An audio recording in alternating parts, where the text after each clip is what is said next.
트럼프 대통령이 중국 베이징에 도착해 2박 3일간의 국빈 방문 일정에 돌입했습니다.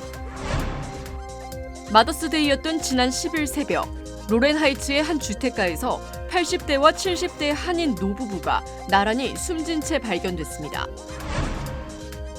내년도 소셜 시큐리티 연금의 생활비 조정분이 당초 예상보다 높은 3.9%에 달할 것으로 전망되고 있습니다. 생산자 물가가 4년 만에 최대 폭으로 치솟으며 인플레이션 공포가 다시 확산하고 있습니다. 흥사단 창립 113주년을 맞아 기념식이 열렸습니다. 도산 정신 계승을 위한 업무 협약도 체결됐습니다. 시청자 여러분 안녕하십니까? KBS 아메리카 뉴스입니다. 트럼프 대통령이 중국 베이징에 도착해 2박 3일간의 국빈 방문 일정에 돌입했습니다. 방중 둘째 날인 오늘 미중 정상회담이 열리는데요. 트럼프 대통령은 무역 문제를 우선적인 의제로 꼽았는데 이란 전쟁과 대만 문제도 회담 테이블에 오를 것으로 보입니다. 김민정 기자가 보도합니다.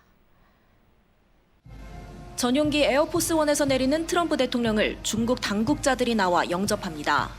한정 국가부주석, 셰펑 주미 중국 대사 등이 직접 공항에 나와 9년 만에 베이징을 찾은 트럼프 대통령을 맞이했고 청소년 환영단도 오성홍기와 성조기를 함께 흔들며 환영했습니다.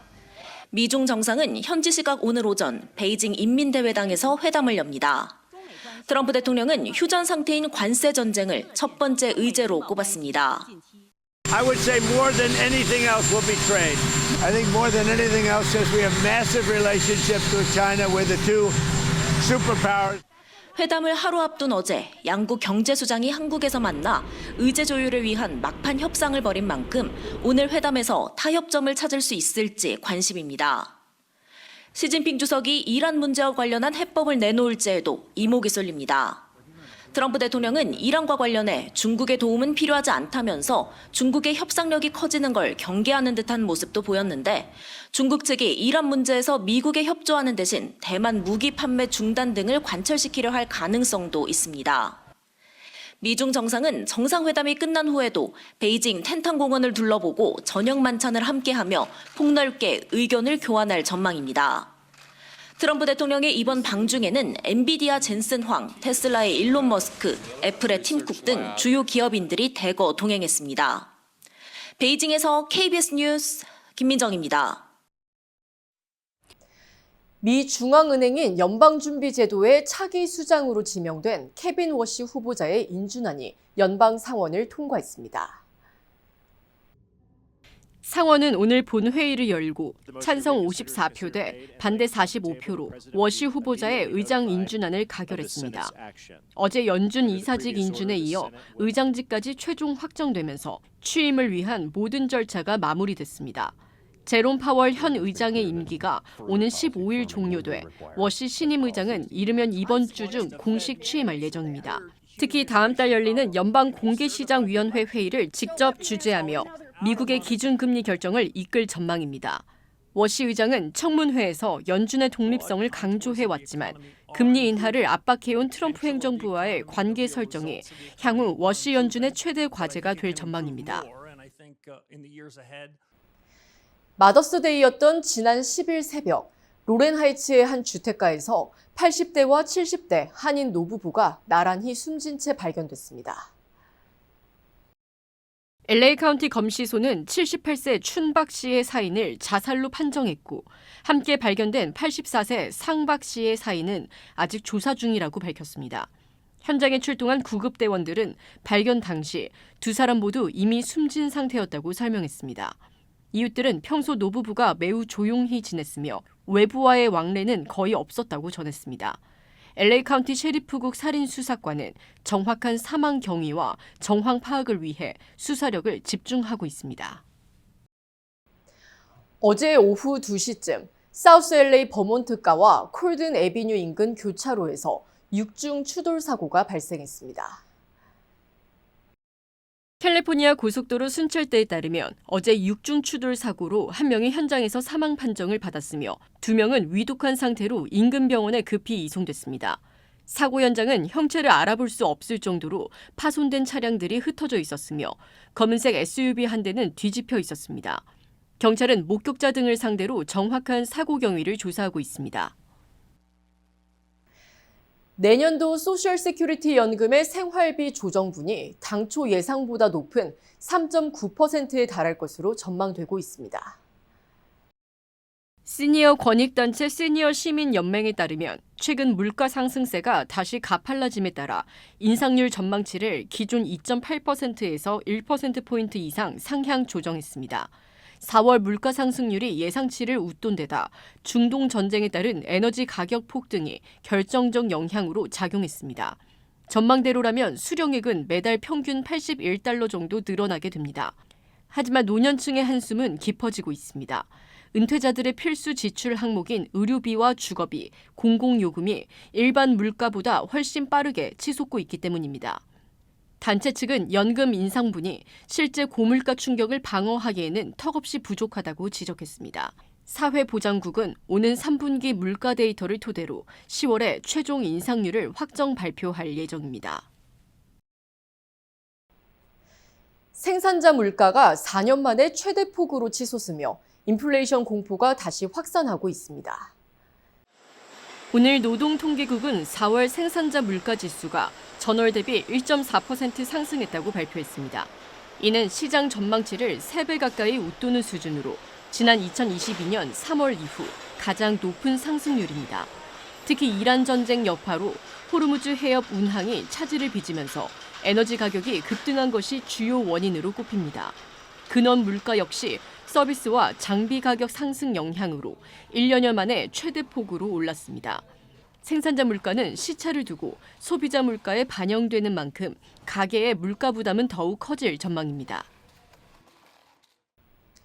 최근 물가 급등은 단순한 에너지 가격 상승을 넘어 트럼프 행정부의 관세 정책과 기후 위기 등 복합적으로 작용하고 있다는 분석입니다. 지난 4월 식료품 가격은 1년 전보다 2.9% 오르며 2023년 8월 이후 가장 높은 상승률을 보이고 있습니다.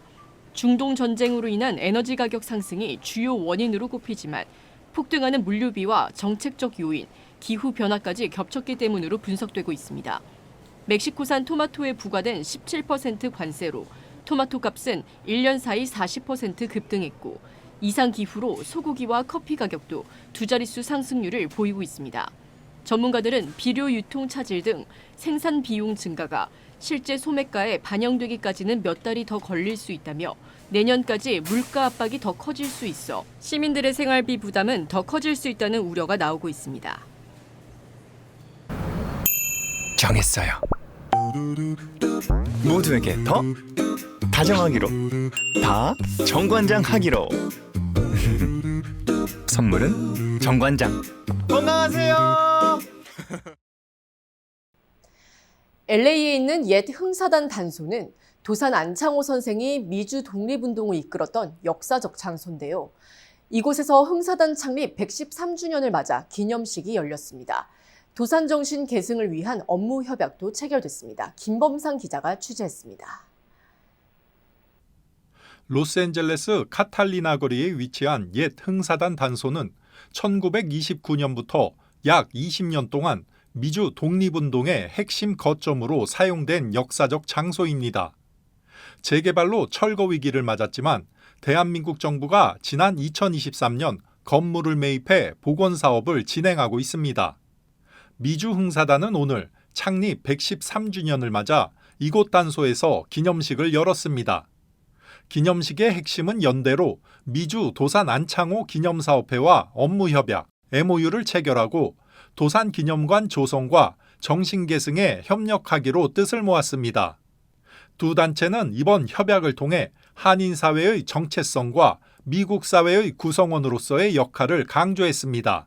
함께 힘을 합쳐서 우리의 미래 세대에게는 우리 한인사회의 어떤 정체성과 우리 미주 한인들이 오늘날 미국의 미국을 이룬 한 구성원이었다는 것을 널리 전하고 흥사단 단소 복원 사업은 오는 2027년 초 완공을 목표로 하고 있습니다. 참석자들은 대한민국을 넘어 전 세계인이 자유와 독립 정신을 배우는 상징적 문화자산이 될 것이라며 도산에 숭고한 뜻이 113년의 시간을 넘어 LA 한인사회에서 다시 뜨겁게 달아오를 것으로 기대하고 있습니다. KBS 뉴스 김범상입니다. LA 한인타운의 생활용품점 김스전기가 아태계 문화유산의 달을 맞아 주류 언론사로부터 집중 조명을 받았습니다. ABC7은 45년간 한인사회의 사랑방 역할을 해온 김스전기를 보도했습니다.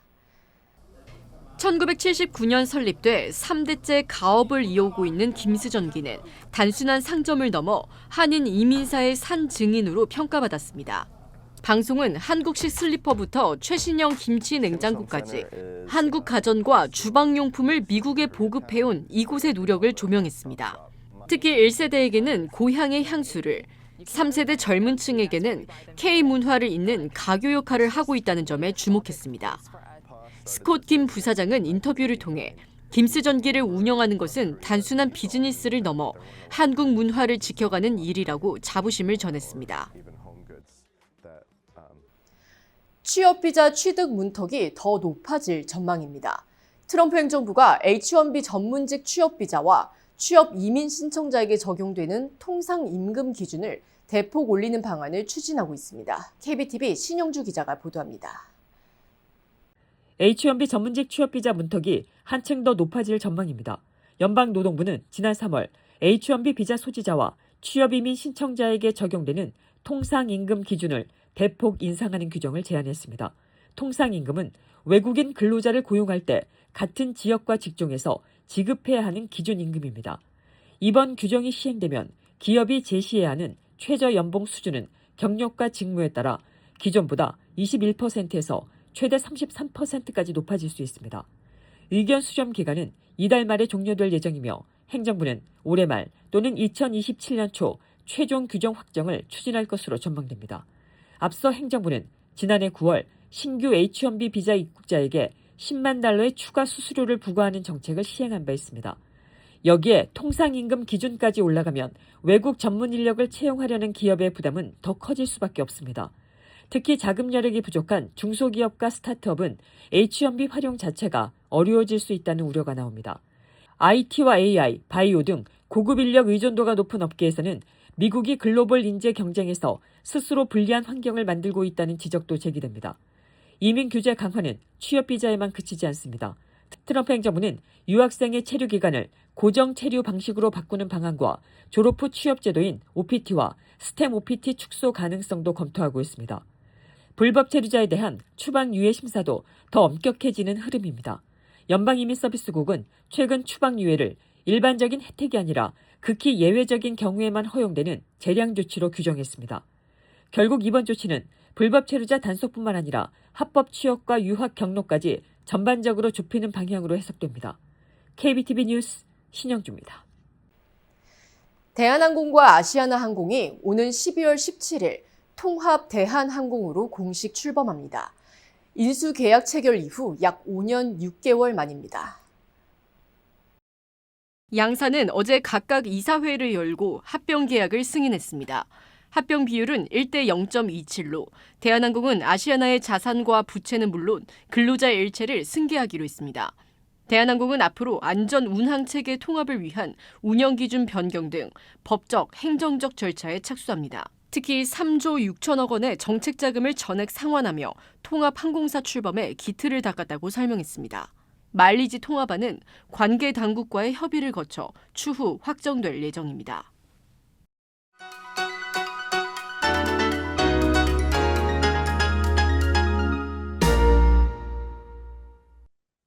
주식시장은 오늘도 엇갈렸습니다. 2주 만에 3대 지수가 이틀 연속 혼조세로 마감했는데요. 나스닥과 S&P 500이 어제 잠시 멈췄던 최고치 경신을 다시 재개한 가운데 어제 나홀로 강세로 마감했던 다우존스는 4일 만에 약세로 돌아섰습니다. 그럼에도 초반 낙폭에 78%를 복구한 채 마감하는 놀라운 모습을 보였습니다. 어제 CPI 쇼크에 이어 오늘은 PPI가 충격적인 수치를 발표했습니다. 전망치와 전월치를 크게 웃던 헤드라인과 근원지수가 각각 6%와 5.2%를 기록했는데요. 3년 3개월 최고치를 나타내며 내년 4월 금리 인상 확률을 장중 62%까지 끌어올렸고 10년 만기 국채 금리는 어제보다 더 높은 4.49%에 도달하며 10개월 최고치를 경신했습니다. 올해 금리 인하 가능성은 사실상 사라졌음을 나타냈습니다. 그럼에도 투자 심리는 예상과 달리 빠르게 진정됐고 기술주들의 집중된 패닉바잉의 기세는 개장 내내 강한 수준을 유지했는데요. 마감은 실적을 앞둔 시스코가 4일 연속 신고가를 경신한 가운데 어제 일제히 하락했던 메모리와 반도체 주식들은 회복세로 돌아서며 분위기를 끌어올렸습니다. 예상과 달리 인플레이션 고착화 우려가 묻혀버린 모습이었지만 불안감이 완전히 사라진 건 아니라는 분위기 역시 감돌았습니다. 지금까지 김지한이었습니다.